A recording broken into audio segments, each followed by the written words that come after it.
ओम नमो भगवते वासुदेवाय हरे। निर्जला एकादशी की आप सभी को हार्दिक शुभकामनाएं। निर्जला एकादशी का व्रत 31 जून 2023। व्रत के नियम, पूजा विधि व कथा। हिंदू धर्म में एकादशी तिथि का विशेष महत्व है। एकादशी तिथि भगवान विष्णु को समर्पित मानी जाती है। यही कारण है कि एकादशी के दिन भगवान विष्णु की विधि विधान से पूजा अर्चना की जाती है। मान्यता है कि एकादशी व्रत रखने से शुभ फल की प्राप्ति होती है। व्रती सभी सुखों को भोग कर अंत में मोक्ष को जाता है। हर माह में 2 एकादशी तिथि आती हैं, एक कृष्ण पक्ष और दूसरी शुक्ल पक्ष में। एकादशी व्रत के नियम।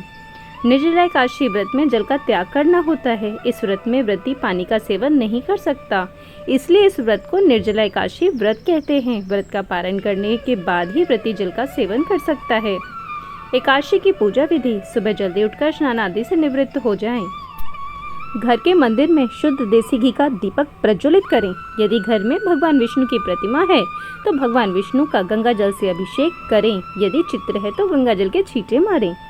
भगवान विष्णु को पुष्प और तुलसी दल अर्पित करें। अगर संभव हो तो इस दिन व्रत भी रखें। भगवान की आरती करें, भगवान का भोग लगाएं। इस बात का विशेष ध्यान रहे कि भगवान को सिर्फ सात्विक चीज़ों का भोग लगाया जाता है। भगवान विष्णु के भोग में तुलसी को ज़रूर शामिल करें। ऐसा माना जाता है कि बिना तुलसी के भगवान विष्णु भोग ग्रहण नहीं करते। इस पावन दिन भगवान विष्णु के साथ ही माता लक्ष्मी की पूजा भी करें। इस दिन भगवान का अधिक से अधिक ध्यान करें। ज्येष्ठ शुक्ल एकादशी भीमसेनी पांडव एकादशी व्रत कथा।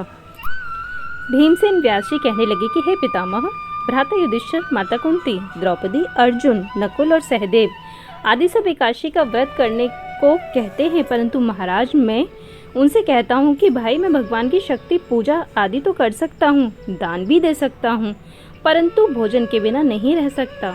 इस पर व्यास जी कहने लगे कि हे भीमसेन, यदि तुम नरक को बुरा और स्वर्ग को अच्छा समझते हो तो प्रतिमास की दोनों एकादशियों को अन्न मत खाया करो। भीम कहने लगे कि हे पितामह, मैं तो पहले ही कह चुका हूँ कि मैं भूख सहन नहीं कर सकता। यदि वर्ष भर में कोई एक ही व्रत हो तो वह मैं रख सकता हूँ, क्योंकि मेरे पेट में वृक्क नाम वाली अग्नि है, सो मैं भोजन किए बिना नहीं रह सकता। भोजन करने से वह शांत रहती है, इसलिए पूरा उपवास तो क्या एक समय भी बिना भोजन किए रहना कठिन है। अतः आप मुझे कोई ऐसा व्रत बताइए जो वर्ष में केवल एक ही बार करना पड़े और मुझे स्वर्ग की प्राप्ति हो जाए। श्री व्यास जी कहने लगे कि हे पुत्र, बड़े बड़े ऋषियों ने बहुत शास्त्र आदि बनाए हैं, जिनमें बिना धन के थोड़े परिश्रम से ही स्वर्ग की प्राप्ति हो सकती है। इसी प्रकार शास्त्रों में दोनों पक्षों की एकादशी का व्रत मुक्ति के लिए रखा जाता है। व्यास जी के वचन सुनकर भीमसेन नरक में जाने के नाम से भयभीत हो गए और कांपकर कहने लगे कि अब मैं क्या करूं? मास में 2 व्रत तो मैं नहीं कर सकता। हाँ, वर्ष में 1 व्रत करने का प्रयत्न अवश्य कर सकता हूँ। अतः वर्ष में 1 दिन व्रत करने के लिए यदि मेरी मुक्ति हो जाए तो कोई ऐसा व्रत बताइए। सुनकर व्यास जी कहने लगे कि वृषभ, आप मिथुन की संक्रांति के बीच ज्येष्ठ मास के शुक्ल पक्ष की जो एकादशी आती है उसका नाम निर्जला है। तुम उस एकादशी का व्रत करो। इस एकादशी के व्रत में स्नान और आचमन के सिवा जल वर्जित है। आचमन में 6 मासे से अधिक जल नहीं होना चाहिए, अन्यथा यह मदपान के सदृश हो जाता है। इस दिन भोजन नहीं करना चाहिए, क्योंकि भोजन करने से व्रत नष्ट हो जाता है। यदि एकादशी को सूर्योदय से लेकर द्वादशी के सूर्योदय तक जल ग्रहण ना करें तो उसे सारी एकादशियों के व्रत का फल प्राप्त होता है। द्वादशी को सूर्योदय से उठकर स्नान आदि करके ब्राह्मणों को दान आदि देना चाहिए। इसके पश्चात भूखे और सत पात्र ब्राह्मण को भोज कराकर फिर आप भोजन कर लेना चाहिए। इसका फल पूरे 1 वर्ष की संपूर्ण एकादशियों के बराबर होता है। व्यास जी कहने लगे कि हे भीमसेन, यह मुझको स्वयं भगवान ने बतलाया है। इस एकादशी का पुण्य समस्त तीर्थों और दानों से अधिक है। केवल 1 दिन मनुष्य निर्जल रहने से पापों से मुक्त हो जाता है। जो मनुष्य निर्जला एकादशी का व्रत करते हैं उनकी मृत्यु के समय यमदूत आकर नहीं घेरते, वरन भगवान के पार्षद उसे पुष्पक विमान में बिठाकर स्वर्ग को ले जाते हैं। अतः संसार में सबसे श्रेष्ठ निर्जला एकादशी का व्रत है, इसलिए यत्न के साथ इस व्रत को करना चाहिए। उस दिन ओम नमो भगवते वासुदेवाय मंत्र का उच्चारण करना चाहिए और गोदान करना चाहिए। इस प्रकार व्यास जी की आज्ञा अनुसार भीमसेन ने इस व्रत को किया। इसलिए इस एकादशी को भीमसेन या पांडव एकादशी भी कहते हैं। निर्जला व्रत करने से पूर्व भगवान से प्रार्थना करें कि हे भगवान, आज मैं निर्जला एकादशी का व्रत करता हूँ,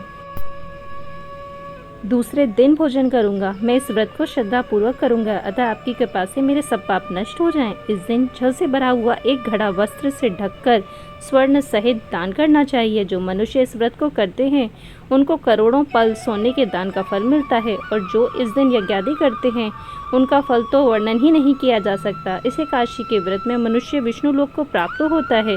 जो मनुष्य इस दिन अन्न खाते हैं वे चांडाल के समान होते हैं, वे नरक में जाते हैं।